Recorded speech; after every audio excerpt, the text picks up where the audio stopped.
as stated in my trailer, my name is Brianna Bloodworth, and today I will be discussing Harriet Jacobs and her sexual assault story.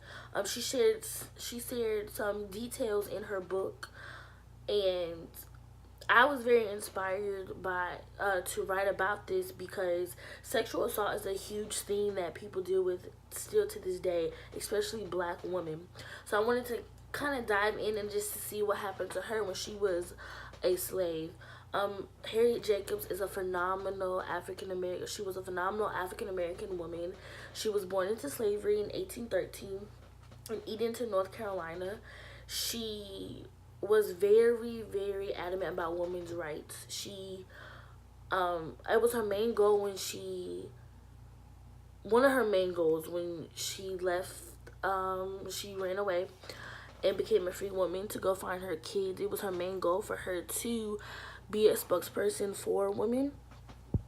She was a hardworking woman. She was very dedicated, and she had a tough life growing up. As I said before, she was born into slavery. Her slave owner actually taught her, the wife, taught her how to read and how to write, and she felt obligated to disclose through her firsthand example of the different injustices that was going on. Like I said, she was a slave. She was born into slavery, so of course she saw injustice between white people that injustices that white people inflicted on African Americans. So, and she had two perspectives as an African American slave and as a woman, because back then women didn't have those same rights as men did, and so she had that firsthand. And sexual assault was a thing back in slavery where women did not have a voice. Women could not speak up about it because they're women, and it was a man's world, and kind of still today it is a man's world. But we've grown so much from that, even though sexual assault is still such a huge thing, especially in the workforce and on campuses. But now women can actually speak up and talk about it. So let's kind of get into Harriet Jacobs' story and what happened to her. So as a young girl, she was a victim of sexual assault. Her owners, I believe her owner father, was the man who actually sexually assaulted her. His name is Dr. Flint, and he would whisper really nasty, derogative things in her ear. He sexually assaulted her. She was raped, and unfortunately, she wasn't his only victim. He did this with a lot of the women that worked for him, and unfortunately, it's not uncommon or unheard of, especially during slave days, because you didn't have any rights. You have the same rights as an animal because you're African American and you're a woman. So you have two things that are counted against you. And so she was sexually assaulted by him, and she was just disgusted. Like she would be nauseated every time he would say something, and it got to the point where men back then, it wasn't a secret. I mean, everybody knew people were getting sexually assaulted or raped. It was the norm, unfortunately. And even the wives knew. The wives knew that their husband had mistresses. They were getting their slaves pregnant. It was just a whole part of the cycle. And so, even the wife, Dr. Flint's wife, was looking at those young women sideways and with disgust and hatred, but really it was her husband, who was putting himself on these women. There was, like I said, plenty of times where he would whisper filthy things in her ear. She talked about how it just made her feel disgusting. Like who wants a man or anybody to just force himself on them? Like that's not right at all. And a lot of times, a lot of times people forget that that big thing happened in slavery, and that's something that needs to be talked about because, like I said, today it still happens, especially between black women. Um, so since that happened to her, she wrote about it in her book. She wrote about how she felt. She wrote about how she felt in bondage again after from being a slave. Now she feels more in bondage because she's living under his roof. So of course she has to. She can't fight back like she wanted to. She had to held her tongue so much because of the fact that she had to live under his house. But she knew that her voice would make a difference when she becomes a free woman. So that was her goal. Her goal. And even the other women who knew that she was being sexually assaulted and vice versa couldn't say anything because they were slaves. And even the wife couldn't say anything because she was a woman and nothing would do. And even if she came up and said something, she would either be beaten or, far worse, killed.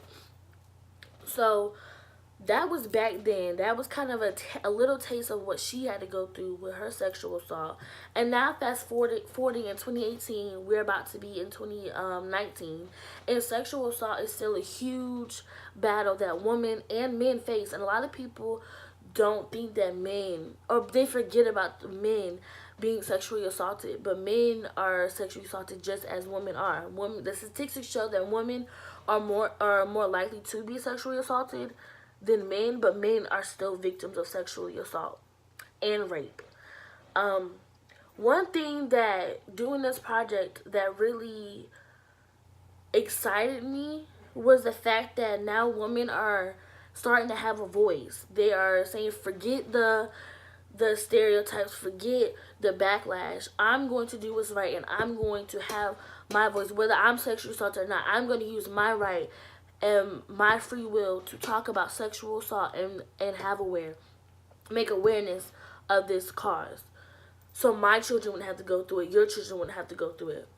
One movement that I feel like is phenomenal is the Me Too movement. The Me Too movement is a movement that was catered for women of color. Um, it's for everybody, but it started off for a movement for women of color who have been raped or sexually assaulted. It was a movement that started in 2006 to help survivors, like I said, specifically women of color and young girls of survivors of sexual assault. And they wanted to build these victims stronger, and they wanted to rebuild that woman that assault broke down. They wanted to fix those broken pieces together and make awareness. Like if you know anybody who has been sexually assaulted, help them. Tell them to go get professional help.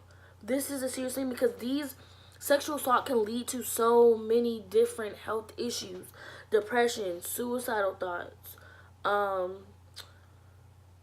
You start self-harming, anxiety. It's just so many mental disorders that come along with it. And people start to get hooked on drugs. People actually look to sex to kind of take that power back. So you're just giving your body to just everybody because of that one incident. And women have a right to do what they want with their bodies. I believe that this movement is amazing. It became a huge global thing recently in the last couple of years, especially with celebrities. And I love how celebrities are now using their platform and they're not scared to come out with their stories.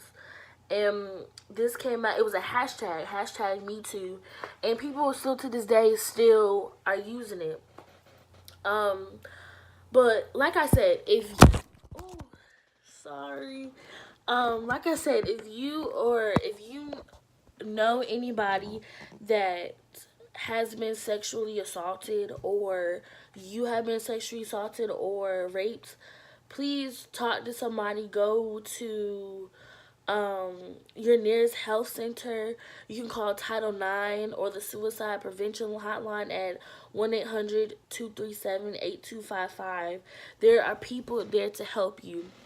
You're not alone in this. And if I could say one thing to Harriet Jacobs, she I would say thank you. Thank you for letting women have a voice, and thank you for opening the path for women to write, for women to tell their story, for women to stand up for what they believe in, be hardworking, and I just I'm just grateful with the fact that we actually were able to do this type of project. Because sexual assault is near and dear to my heart, because I personally know people who have been sexually assaulted and abused, and this is a very important thing. And yes, we came a long way, but there's still much more work that we need to do. And Harriet Jacobs, she wasn't known specifically for her sexual assault story, because many slaves have been sexually assaulted. She was known for her writings, but in her story, she wrote her story of her sexual assault in her in her book called Incidents in the Life of a Slave Girl. And throughout the book, she talks about just different things in her struggle in life, and I just really commend her for that. Like I said, she wasn't mainly known for her sexual assault because it was such a common thing. She was known for her writings and being the first woman author that wrote a slave narrative in the United States. So she has opened a path for many women. I hope you guys enjoyed this, or I hope you enjoyed this. I hope that this was very informative. And please, if you know anybody who's been sexually assaulted, who's going through those suicidal thoughts, depression, or self-harm, please call Title 9, suggest professional help, and call the suicide hotline at 1-800-273. Ooh, let me get that for you real quick. 273-8255. Thank you.